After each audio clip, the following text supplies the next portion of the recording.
అపోస్తుల కార్యములు 18వ అధ్యాయము.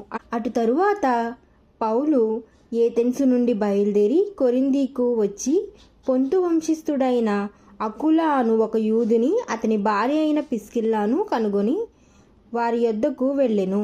యూదులందరూ రోమాను విడిచి వెళ్ళిపోవాలని క్లౌదియా చక్రవర్తి ఆజ్ఞాపించినందున వారు ఇటలీ నుండి కొత్తగా వచ్చిన వారు వృత్తికి డేరాలు కుట్టువారు. పౌలు అదే వృత్తి గలవాడు గనుక వారితో కాపురముండెను. వారు కలిసి పనిచేయుచుండిరి. అతడు ప్రతి విశ్రాంతి దినమున సమాజ మందిరంలో తత్కరించుచు యూదులను గ్రీసు దేశస్థులను ఒప్పించుచూ ఉండెను. సీలయు తిమోతియు మాసిదోనియా నుండి వచ్చినప్పుడు పౌలు వాక్యం బోధించుటయందు ఆతురత గలవాడై యేసే క్రీస్తని యూదులకు దృఢముగా సాక్ష్యమిచ్చుచుండెను. వారు ఎదురాడి దూషించినప్పుడు అతడు తన వస్త్రములను దులుపుకొని, మీ నాశనమునకు మీరే ఉత్తరవాదులు, నేను నిర్దోషిని, ఇక మీదట అన్యజనుల యొద్దకు పోదునని వారితో చెప్పి అక్కడ నుండి వెళ్ళి దేవుని యందు భక్తిగల తీతియ యుస్తు అను ఒకని ఇంటికి వచ్చెను. అతని ఇల్లు సమాజ మందిరమును ఆనుకొని ఉండెను. సమాజ మందిరపు అధికారి అయిన క్రిస్పు తన ఇంటి వారందరితో కూడా ప్రభువునందు విశ్వాసముంచెను. మరియు కొరింథీలో అనేకులు విశ్వసించి బాప్తిసము పొందిరి.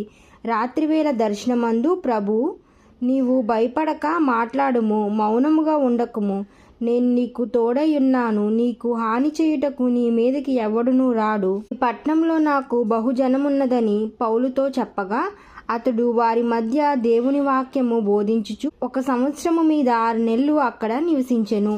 గల్లియోను అక్కయ్యకు అధిపతిగా ఉన్నప్పుడు యూదులు ఏకీభవించి పౌలు మీదికి లేచి న్యాయపీఠం ఎదుటకు అతన్ని తీసుకొని వచ్చి, వీడు ధర్మశాస్త్రమునకు వ్యతిరేకముగా దేవుణ్ణి ఆరాధించుటకు జనులను రేపించుచున్నాడని చెప్పిరి. పౌలు నోరు తెరిచి మాట్లాడబోగా గల్లియోను, యూదులారా, ఇది ఒక అన్యాయము గాని చెడ్డ నేరము గాని అయిన ఎడల నేను మీ మాట సహనముగా వినుట న్యాయమే. ఇది ఏదో ఒక ఉపదేశము పేర్లను మీ ధర్మశాస్త్రమును గూర్చి వాదనమైతే మీరే దాన్ని చూచుకొనుడి. ఇలాంటి సంగతులను గూర్చి విమర్శ చేయుటకు నాకు మనసు లేదని యూదులతో చెప్పి వారిని న్యాయపీఠం యొద్ద నుండి తోలివేసెను. అప్పుడు సమాజ మందిరపు అధికారి అయిన సోసెనేసును పట్టుకొని న్యాయపీఠం ఎదుట కొట్టసాగిరి. అయితే గల్లియోను వీటిలో ఏ సంగతి గూర్చి లక్ష్య పెట్టలేదు. పౌలు ఇంకను బహుదినములు అక్కడుండిన తరువాత సహోదరుల యొద్ద సెలవు పుచ్చుకొని తనకు మ్రొక్కుబడి ఉన్నదన్న కంక్రేయలో తన తల వెంట్రుకలు కత్తిరించుకొని వాడ ఎక్కి సిరియాకు బయలుదేరెను. ప్రిస్కిల్లా అకులా అనువారు అతనితో కూడా వెళ్ళిరి. వారు ఎఫెసునకు వచ్చిన అతడు వారిని అక్కడ విడిచిపెట్టి తాను మాత్రమే సమాజ మందిరంలో ప్రవేశించి యూదులతో తత్కరించుచుండెను.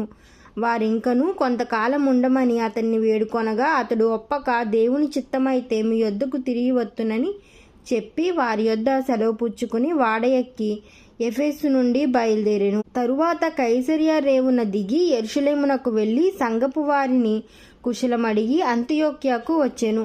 అక్కడ కొంతకాలం ఉండిన తరువాత బయలుదేరి గలతీయ ప్రాంతమునందు పుగ్రీలయందును సంచరించు శిష్యులందరినీ సిద్ధపరిచెను. అలెగ్జాంద్రియా వాడైన అపోల్లో అను ఒక యూదుడు ఎఫెసునకు వచ్చెను. అతడు విద్వాంసుడును లేఖనములయందు ప్రవీణుడై ఉండెను.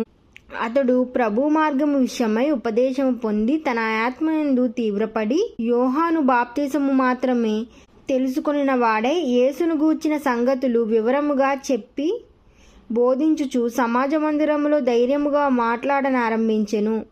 ప్రిస్కిల్లా అకులా విని అతన్ని చేర్చుకుని దేవుని మార్గము మరీ పూర్తిగా అతనికి విశదపరిచిరి. తరువాత అతడు అక్కయ్యకు పోదల్చినప్పుడు అతన్ని చేర్చుకొనవలనని సహోదరులను ప్రోత్సాహపరచుచు అక్కడి శిష్యులకు వ్రాసిరి. అక్కడ నుండి వచ్చి కృపచేత విశ్వసించిన వారికి చాలా సహాయము చేసెను. యేసే క్రీస్తు అని లేఖనముల ద్వారా అతడు దృష్టాంతపరచి యూదుల వాదనమును బహిరంగంగాను